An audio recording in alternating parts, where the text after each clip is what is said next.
The bryophytes are the second category or second division of cryptogamy, and this division includes the simplest and primitive land plants. It occupies a position intermediate between alga and pteridophyta. And since it is in between alga and pteridophyta, there is quite similarity in case of both the forms, or it is quite similar to alga as well as pteridophyta. So, because of similarity with the pteridophyta, it is present in the land, and because of similarity with the alga, it is found always in moist places.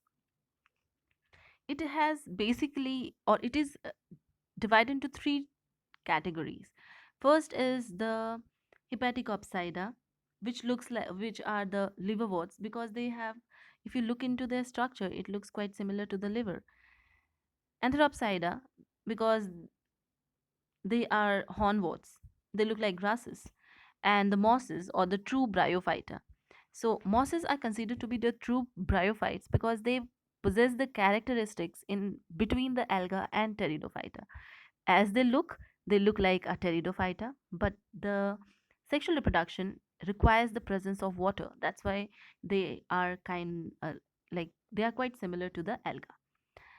So the three categories we have, or three divisions of bryophyta we have: the liverworts, the hornworts, and the mosses. The different characteristics of the bryophytes. First of all, this bryophyta term is taken up from Greek, and it means moss. Bryon means moss, and phyton means plant. So it is moss like plant. They are found in moist, humid, damp, and shady localities because they do not like areas which have presence of much sunlight. That's why they prefer these areas. And why do they need humid and damp places? So that because they do not have proper root system. So because of lack of rhizoids or proper root system, they need continuous supply of water, or they want to be present in a close proximity of water. That's why they are choosing this kind of climatic condition. Bryophytes live in soil but are dependent on water for sexual reproduction. This is very important, and that's why they are known as the amphibians of the plant kingdom. This is a very important thing.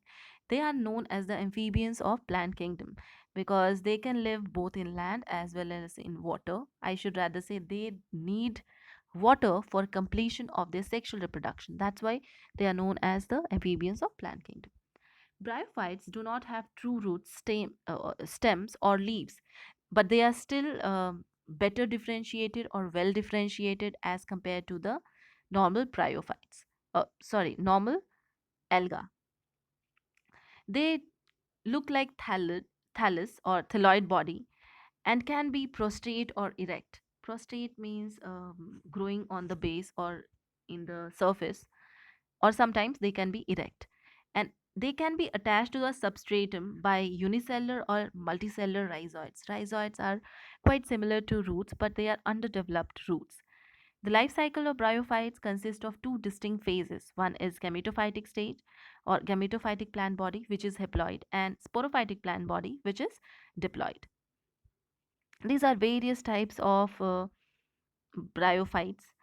You have to learn about them and understand how do they exactly look. Marchantia, Anthocerus, Riccia, Polytrichum, Le- Legunia, Palea. These are some of the examples, and see the kind of diversity they all have.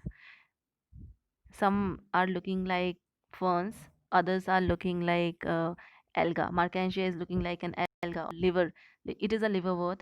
Similarly, Palea is also looking like a liverwort. Riccia is quite different from it. So, just looking at them, you can very well differentiate that what exactly category or which exact category do they belong.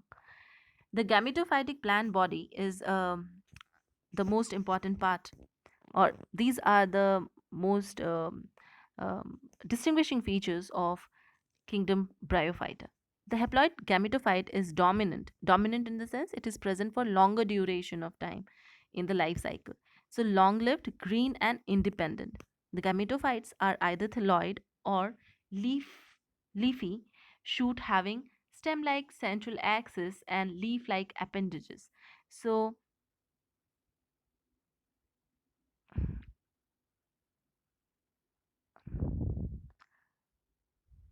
this is the way they will. This is the entire plant body, and over here you will. This is the structure of a typical gametophyte, how it exactly looks like. The leaves will also be there. Central axis, through the central axis, there is a leaf like appendage which is rising high. And the rhizoids, these are the rhizoids at the base. Base, these are the rhizoids. So I hope it is understood. The roots are completely absent and are replaced by unicellular or multicellular rhizoids. Rhizoids are somewhat root like structures, but they are not the way roots can go deep inside the soil. They are not capable of going deep inside the soil or penetrating way too deeper inside any crevices. It is just present on the surface. They absorb moisture directly from the ground or atmosphere, and therefore they grow well in moist places. The vascular tissues are completely absent because they are growing in moist environment, so they are taking up water directly. This is a structure of a liverwort, and this shows that how does the asexual reproduction occurs. Asexual reproduction is taking place with the help of gamma cups. You can see those structures which are dots, the dotted structures. These structures are the gamma cups, and through which the liverworts they do asexual reproduction. The gametophytic plant body has presence of accessory spores or mitospores, which are 2n, and are these mitospores are not formed in them. So 2n spores are not formed. The vegetative reproduction occurs by fragmentation, means one fragment or one small portion of the leaf, if it is there, it is capable of giving rise to the entire plant body. Tubers or gamma, we have discussed about the gamma, and formation of secondary protonema. Protonema is just a strand which is running parallel to the surface of the ground, and formation of adventitious branches. It means suppose this is the plant body, and roots will be developing as the plant body, and this is the soil. If it is running over the surface of the ground, this is the way it will be running. I should draw it once again. Suppose this is the land surface, and this is how it has grown. So this is protonema.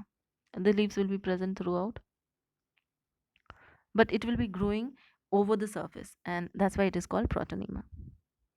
The sexual organs, or I should say sexual reproduction, is oogamous.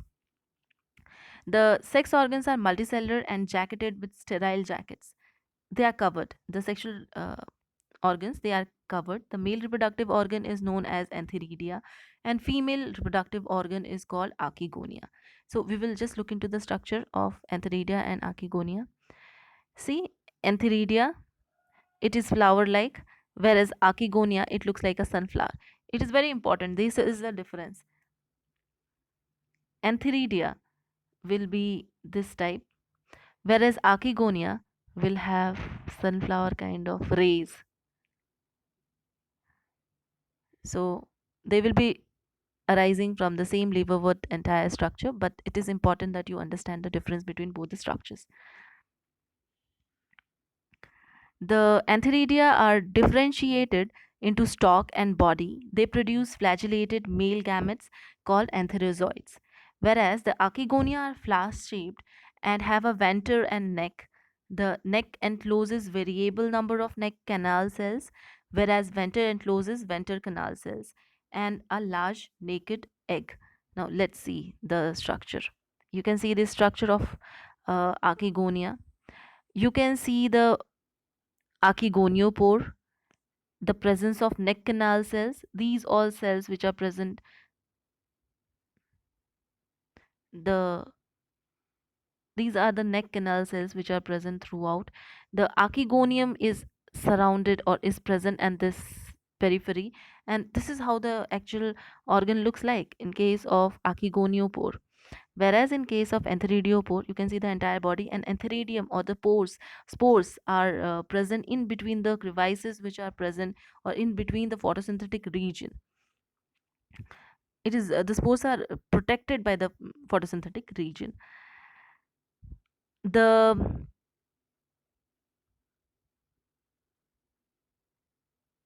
male gametes are liberated from the antheridia and swim in a film of water and get attracted towards the archegonium.